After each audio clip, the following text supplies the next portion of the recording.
Balik lagi di Automotive. Nah, kali ini kita lagi ada di Toyota Garuda Kemayoran di Jalan Garuda nomor 84. Nah, kita dikasih kesempatan untuk review salah satu mobil mereka yang baru masuk ke Indonesia.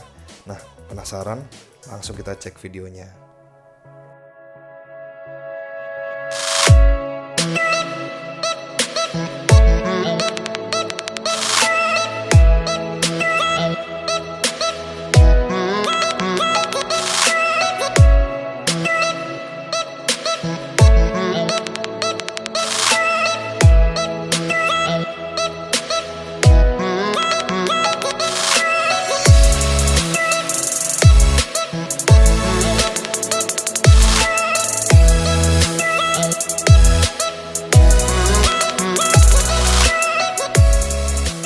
Mobil kali ini adalah Toyota Corolla Cross 1800 cc yang gasolin atau bensin.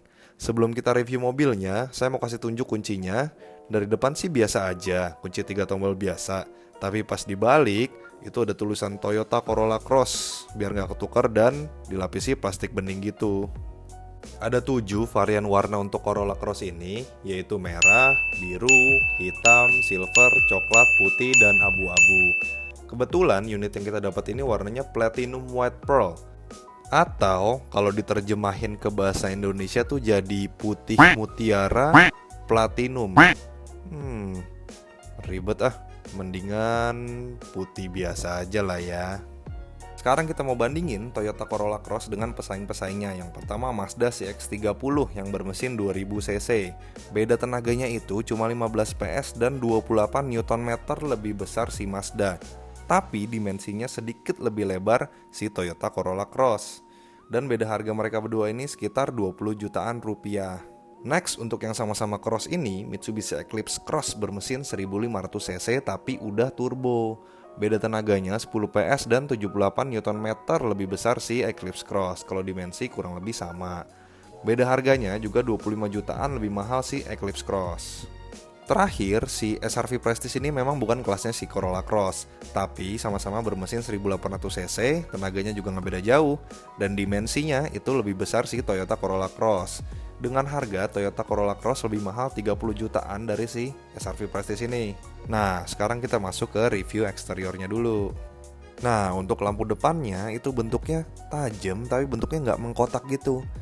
Dan lampunya memipih ke arah grill depan yang bikin tampilan mobil ini tuh jadi sleek dan keren banget.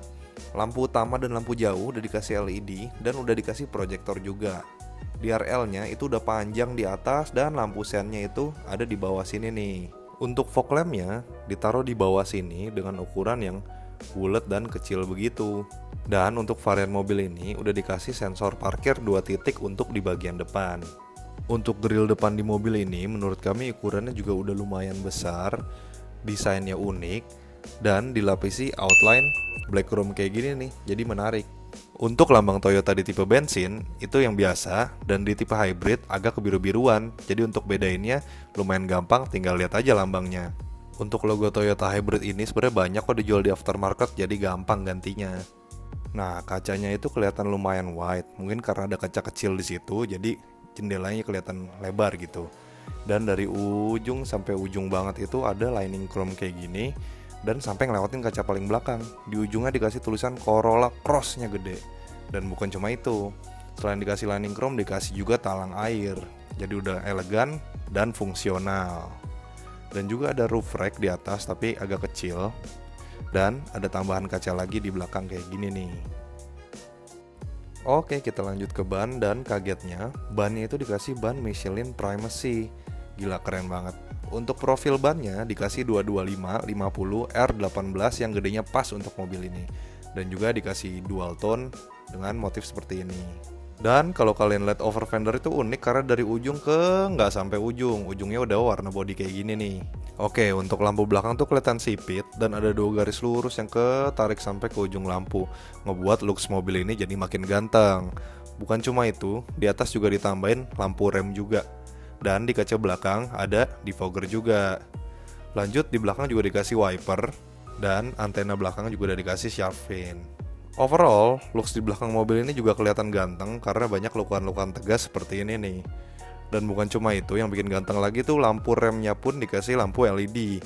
Bukan cuma lampu rem, lampu LED dikasih dua lagi untuk lampu fog lamp belakang. Dan kalau lampu sen ada di pojok sini nih. Untuk sensor parkir ditaruh di 4 titik di bagian belakang dan ditaruhnya di sepanjang underguard di belakang di daerah sini nih. Bukan cuma sensor parkir, tapi mobil ini juga dilengkapi dengan satu kamera parkir dan ada 2 tombol di belakang, satu untuk kunci seluruh mobil, satu untuk buka bagasi. Walaupun belum kick sensor kayak di tipe hybrid. Oke, kita masuk ke bagian bagasi sekarang nih. Bagian bagasinya juga nggak spesial-spesial amat karena di tengahnya tuh ada gundukan yang lumayan luas. Dan kalau kursi tengahnya ditidurin itu nggak full rata lantai.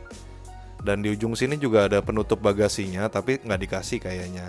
Sekarang kita masuk ke bagian dalam, tapi sebelum itu terima kasih banget Toyota karena nggak pelit ngasih spion yang otomatis lipat kalau mobilnya dikunci. Nah kayak gini. Jadi spionnya otomatis lipat dan kalau kita buka mobilnya, dia juga otomatis bakal ngebuka. Nice banget. Pas kita buka pintu mobilnya, juga pintu mobilnya tuh terasa lumayan berat dan kelihatan solid gitu. Dan di bawah sini itu dikasih mudguard di samping mobil. Buat apa? Jadi misalkan kalau kondisi cuacanya lagi hujan dan jalanan kotor, pas lagi kita mau turun mobil, itu kaki kita atau celana kita itu nggak kena kotor dari kotoran yang ada di luar mobil. Untuk pengaturan joknya bisa kita atur maju dan mundur joknya, naik dan turun joknya, juga reclining atau perubahan joknya. Jok diatur 6 arah dan semua secara manual. Dan di sebelah kanan itu ada adjustable headlamp, jadi bisa kita atur secara manual dari dalam mobil. Dan kalau kita lihat di bawah, rem tangan masih ada di kaki. Kalau kita nyalain mobilnya, kita disambut dengan tulisan Corolla Cross seperti itu. Dan ketahuan pintu mana aja yang belum ketutup di layar digital di depan. Sekarang kita masuk ke bagian dalam dan kalau kita pegang setirnya tuh empuk dan ukurannya kayak pas gitu, nggak gede nggak kecil. Karena mobil ini juga dilengkapi dengan cruise control, pengaturannya ada di sebelah kanan setir dan di bawahnya ada untuk pengaturan next dan previous audio.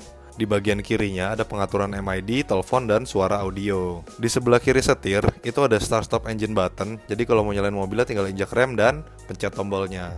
Untuk spion tengahnya itu masih biasa aja, night and day vision dan belum elektrokromatik. Kalau kita lihat konsol tengah di sini itu kelihatan lumayan mewah karena warna dasarnya itu dikasih black piano dan dikasih aksen-aksen silver seperti ini nih. Tapi ada harga yang harus dibayar dengan kecantikan si black piano ini.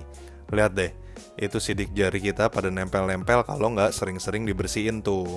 Jadi buat yang OCD sering-sering deh lapin.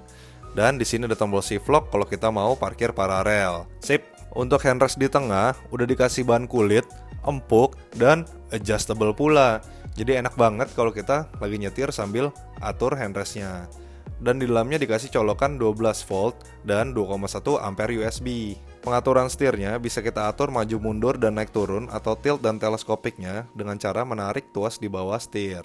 Dan posisinya lumayan oke kok untuk berbagai postur tubuh. Dan untuk pengaturan AC-nya itu dikasih warna yang sama, yaitu black piano dengan aksen-aksen silver seperti itu. Dan tombol pengaturannya itu dikasih 2 tombol puter-puteran dan yang lainnya itu dikasih tombol-tombol silver seperti ini. Tombol off-nya ada di sini dan Eco Heat Cool ini untuk AC yang lebih hemat bensin. Unik kan? Di tengah sini juga ada tombol keyboard komputer yang dijadiin tombol hazard mobil. Dan bunyinya juga nggak kalah unik loh. Jadi overall, keseluruhan desain dashboard yang full black di mobil ini itu ngingetin kita sama saudara kembarnya yang lebih pendek, yaitu si Corolla Altis. Mobil ini juga dilengkapi dengan 7 airbag sebagai salah satu sistem keamanannya.